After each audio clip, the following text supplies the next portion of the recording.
Wind's too strong. The young Marine cursed under his breath, his finger trembling on the trigger. The desert sun blazed down on their backs, shimmering waves of heat distorting the landscape. Through his scope, the target, a rogue warlord surrounded by hostages, blurred with the dancing mirage. "Take the shot, Private." The commander barked, his voice tight with desperation. "We're running out of time." The sniper exhaled, squeezed the trigger, and missed. Again. The sound of distant screams echoed from the compound. He'd failed. Again. No one knew it yet, but that single miss could cost innocent lives. And then, someone stepped forward from the shadows. A man in dusty jeans, worn boots, and a sun-faded cap with a Marine insignia that had seen better days. "You mind if I try?" he asked quietly. His voice carried a calmness that didn't fit the chaos around them. The young Marines turned to look at him, confused, skeptical, and maybe even a little insulted. "Sir, this is an active operation," the commander snapped. "Who are you?" The man hesitated, then replied simply, "Staff Sergeant Daniel Reeves. Retired." A murmur rippled through the team. Reeves, the name echoed in a few memories, whispered among veterans like a legend. A sniper who had once taken a 2-mile confirmed shot. A man who'd disappeared after his wife's death, leaving the Marines behind to raise his little girl alone. "Sir, with all due respect, you're out of options," Reeves interrupted gently. He wasn't cocky, his tone was weary but steady. "Let me help." The commander hesitated, then nodded. Reeves knelt beside the young sniper, adjusting the rifle like an artist tuning his instrument. "You've got good form," he said quietly, "but you're fighting the wind instead of working with it. Feel it, don't fight it." The young Marine watched, confused, as Reeves closed his eyes, holding up a blade of grass and letting it drift. His fingers twitched, calculating, remembering. For a moment, the noise of the battlefield faded, replaced by the whisper of wind and the beating of his heart. Through the scope, Reeves could see the warlord laughing with a gun pressed to a hostage's head.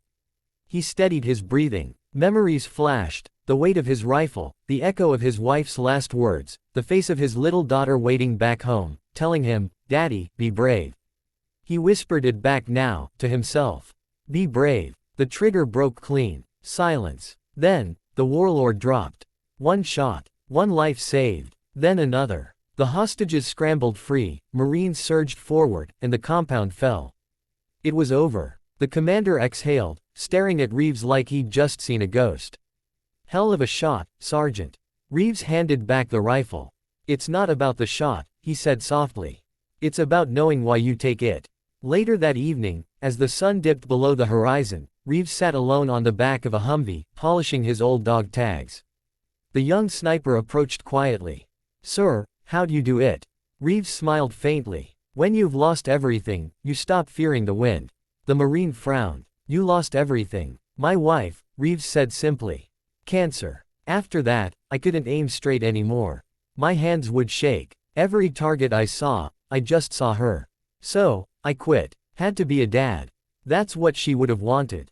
He looked up at the darkening sky. "But today, I remembered something.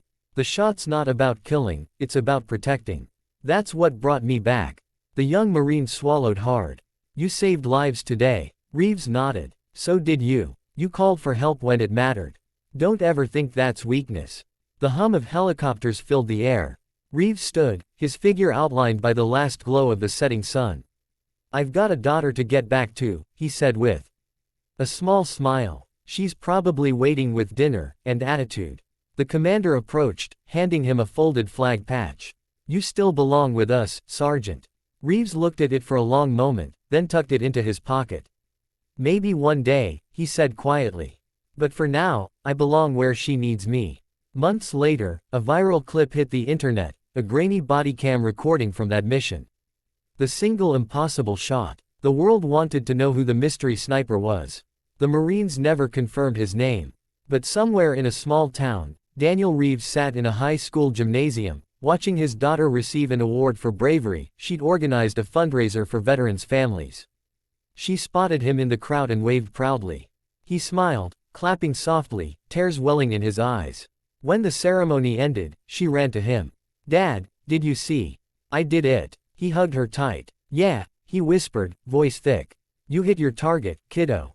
And as the two walked home beneath the stars, the old Marine knew he'd found his purpose again, not on the battlefield, but in every heartbeat he fought to protect. Because sometimes, the hardest shot isn't the one you take with a rifle. It's the one that hits your soul, and teaches you what you're fighting for.